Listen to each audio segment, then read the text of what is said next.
राजगढ़ नाम के गांव में अरुण और विकास नाम के दो दोस्त रहते हैं। दोनों मेहनत मजदूरी करके अपना अपना घर चलाते थे, लेकिन इससे उन्हें कुछ खास कमाई नहीं होती थी, जिससे दोनों एक रोज एक व्यापार शुरू करने का सोचते हैं। दिन रात कुत्तों की तरह मेहनत करके मैं थक गया हूँ। अब मैं कोई ऐसा व्यापार शुरू करना चाहता हूँ जिससे मुझे मेहनत कम और पैसा ज्यादा मिले, और इसका एकमात्र उपाय है व्यापार, चाहे छोटा हो या बड़ा। बता विकास, देगा मेरा साथ? लेकिन अरुण, वो को मार गोली।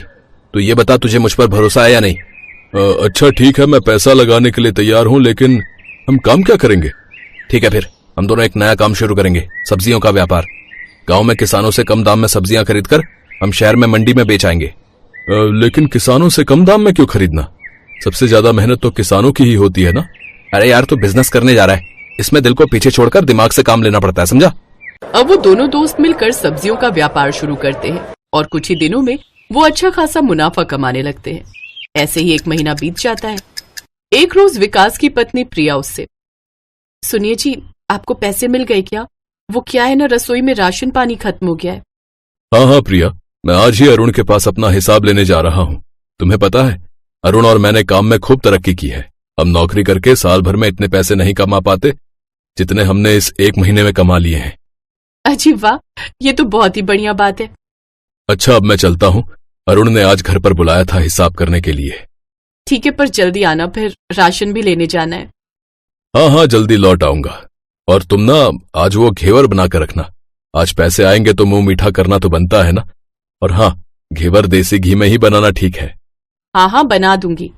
विकास खुशी खुशी अरुण के घर जाता है, लेकिन जब वो वहां पहुंचता है तो उसके घर पर ताला लगा हुआ होता है।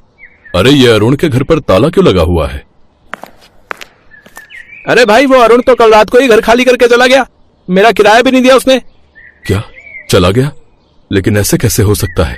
उसके पास तो मेरे काफी पैसे हैं जो मुझे उससे लेने हैं। क्या आपको पता है वो कहाँ गया है? नहीं भाई साहब, मुझे नहीं पता कि वो कहाँ गया है। हे भगवान, अब क्या होगा? मेरे पैसे मैं अरुण को कहाँ ढूंढूंगा? भाई साहब, कोई रातों रात इस तरह गायब हो जाए तो इसका एक ही मतलब है, वो सब कुछ लेकर भाग चुका है। नहीं, ऐसा नहीं हो सकता। मैंने तो अपनी सारी जमा पूंजी लगा दी थी उसके साथ बिजनेस करने में। हे भगवान, मैं तो बर्बाद हो गया। विकास दुखी मन से घर लौट जाता है। जी, आ गए आप? लेकिन क्या बात है, आप तो बड़े दुखी लग रहे हैं। विकास उसे सारी बात बताता है। प्रिया, मैंने कभी नहीं सोचा था कि मेरा जिगरी दोस्त मेरे साथ ऐसा करेगा। नया व्यापार करने के चक्कर में तो मैं अपनी नौकरी से भी हाथ धो बैठा। अब आज के बाद मैं कभी किसी पर विश्वास नहीं करूंगा। आप परेशान मत होइए, हम दोनों मिलकर कुछ न कुछ काम कर ही लेंगे। मैं भी कहीं काम ढूंढने की कोशिश करती हूँ। अगले दिन से ही दोनों पति पत्नी काम की तलाश में निकल जाते हैं, लेकिन 4-5 दिन तक भी उन्हें कहीं नौकरी नहीं मिलती। अब क्या करेंगे प्रिया? कहीं नौकरी मिल ही नहीं रही। तभी बाहर प्रिया को एक फेरी वाले की आवाज आती है, तो उसके दिमाग में एक आइडिया आता है। सुनिए जी, क्यों ना हम खुद का कोई काम शुरू करें, कोई ठेला लगाएं? बात तो तुम्हारी सही है प्रिया, लेकिन आखिर हम क्या काम करें?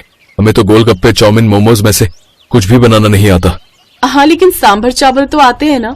मतलब? देखिए जी, आप ही तो मुझे हमेशा कहते हैं ना कि मैं सांभर चावल बहुत अच्छे बनाती हूँ। हाँ माँ, आपके हाथ के सांभर चावल तो हम सबको भी बहुत पसंद है। आपको पता है, जब मैं एक रोज स्कूल लेकर गई थी तो मेरे दोस्तों को भी बड़े अच्छे लगे थे। उन्हें तो लगा था मैं बाजार से खरीद कर लाई हूँ। बस फिर क्या था, उन दोनों ने तय कर लिया कि अब वो सांभर चावल का ठेला लगाएंगे, लेकिन इसके लिए उन्हें पैसों की जरूरत थी। प्रिया ने अपना मंगलसूत्र गिरवी रख दिया और उससे जरूरी सामान खरीद कर ले आई। फिर अगले दिन से ही वो सांभर चावल बनाकर बेचने लगी। इस काम में विकास भी उसकी मदद करने लगा। प्रिया, सारी तैयारी हो गई ना? क्या मैं लोगों को आवाज लगाना शुरू कर दूं? जी, सब तैयार है। फिर विकास ग्राहकों को बुलाना शुरू कर देता है। आइए आइए, सांभर चावल खाइए, स्वादिष्ट सांभर चावल, बस 40 रुपए प्लेट, आइए आइए। इस तरह वो ग्राहकों को आवाज लगाना शुरू कर देता है। 40 रुपए प्लेट सुनकर उसके पास ग्राहक आने लगते हैं। अरे वाह, सिर्फ 40 रुपए प्लेट, ये तो बहुत सही है। लगाओ तो भाई। जी, अभी लगाता हूँ। ये लीजिए आपके सांभर चावल। प्रिया के हाथ के बने सांभर चावल उसे बहुत पसंद आते हैं। इसी तरह अब लोगों की भीड़ उसके पास लगना शुरू हो जाती है और पहले ही दिन उनकी अच्छी कमाई होने लगती है। देखिए जी, कितनी अच्छी कमाई हुई है। हाँ प्रिया, मैंने नहीं सोचा था हम पहले ही दिन इतने पैसे कमा लेंगे। इस तरह वो दोनों अच्छी कमाई करने लगते हैं और कुछ ही दिनों में वो अपने घर के लिए नई नई चीजें जैसे टीवी, फ्रिज, कूलर ले लेते हैं। अब उन दोनों को ठेले से जरा भी फुर्सत नहीं मिलती। वो सारा दिन मेहनत करते और खूब पैसे कमाते। ये देख उनकी पड़ोसन सरला उनसे जलने लगती है। रोज रोज नया सामान आ रहा है इनके यहाँ, लगता है खूब कमाई कर रहे हैं, लेकिन इस तरह तो ये अमीर हो जाएंगे। नहीं नहीं नहीं, मैं ऐसा नहीं होने दूंगी। मैं इन दोनों को इतना खुश नहीं रहने दे सकती। इनकी खुशियों पर तो बहुत जल्द ग्रहण लगने वाला है और वो ग्रहण लगाऊंगी मैं। सरला अब उन दोनों पर नजर रखना शुरू कर देती है। फिर एक रोज जब वो दोनों घर पर नहीं होते तो उनके राशन यानी चावल और सांभर की दाल में कंकड़ मिला देती है। अब देखती हूँ कैसे इनके पास ग्राहक आते हैं। कल इनका ठेला लगाने का आखिरी दिन होगा। जब ग्राहक इनके सांभर चावल खाएंगे ना तो उनकी जान को बनाएगी। फिर देखती हूँ कैसे ये लोग इस गांव में रह पाते हैं। अगले दिन से वो दोनों फिर से सारा सामान लेकर ठेला लेकर निकल पड़ते हैं और सांभर चावल बनाकर बेचने लगते हैं। दूर खड़ी सरला चुपके से तमाशा देखने के लिए खड़ी रहती है। कुछ देर बाद ग्राहक उनके ठेले पर आते हैं, लेकिन सरला ये देख हैरान रहती है कि किसी को भी कुछ नहीं होता। भला ऐसा कैसे हो सकता है? ये सब तो बड़े ही आराम से खाना खा रहे हैं। भला इन्हें कुछ हुआ क्यों नहीं? तभी वहां उसका पति राम किशोर आ जाता है। क्या हुआ सरला? हैरान रह गई ना कि किसी को कुछ भी क्यों नहीं हुआ? मतलब? ज्यादा बनो मत। मैंने कल तुम्हें उनके घर जाकर राशन में वो कंकड़ पत्थर मिलाते हुए देख लिया था। तुम्हें शर्म नहीं आई लोगों की जान से खिलवाड़ करते हुए, वो भी सिर्फ अपनी जलन के कारण? वो तो अच्छा हुआ मैंने तुम्हें वहां जाते हुए देख लिया और मैंने तुम्हें ऐसा करते हुए देख लिया था। फिर मैंने जाकर विकास और प्रिया को सारी बात बताई और मैंने उन्हें नया राशन ला कर दिया। मुझे तो शर्म आती है तुझ जैसी औरत को अपनी पत्नी कहते हुए। तभी वहां विकास और प्रिया भी आ जाते हैं। तुझे इन दोनों के पेट पर लात मारते हुए शर्म नहीं आई है? अरे वो ठेला इन दोनों की रोजी रोटी है। भूलो मत, ये दोनों वही प्रिया भाभी और विकास भाई साहब हैं जिन्होंने हमारी एक बार नहीं बल्कि बार बार मदद की है। पड़ोसियों से बढ़कर हैं ये दोनों हमारे लिए। अपने पति की बात सुनकर सरला को अपनी गलती का एहसास होता है और उसे पछतावा महसूस होता है। मुझे माफ कर दीजिए जी, मुझसे बहुत बड़ी गलती हो गई जो मैंने ऐसी करने की गलती की। प्रिया, विकास भाई साहब, आप दोनों भी मुझे माफ कर दीजिए। मैं भूल गई थी, जब हमारी चिंकी को करंट लगा था तब प्रिया भाभी ने अपनी जान पर खेलकर उसे बचाया था, और जब हमारे घर पर खाने तक को नहीं था तो विकास भाई साहब ने अपनी मेहनत के पैसे हमें मदद के तौर पर दिए थे। कोई बात नहीं सरला बहन, इंसान के दिल में ये सब आ ही जाता है, लेकिन आखिर में आपको अपनी गलती का एहसास हुआ, यही हमारे लिए काफी है। वो दोनों सरला को माफ कर देते हैं और अपने ठेले पर मेहनत करने लग जाते हैं। कुछ ही समय में उनको अच्छा मुनाफा होने लगा और वो खुद का ढाबा खोल लेते हैं, जिससे उनकी कमाई और भी बढ़ गई। अब वो खुशी खुशी से अपना जीवन व्यतीत करने लगे।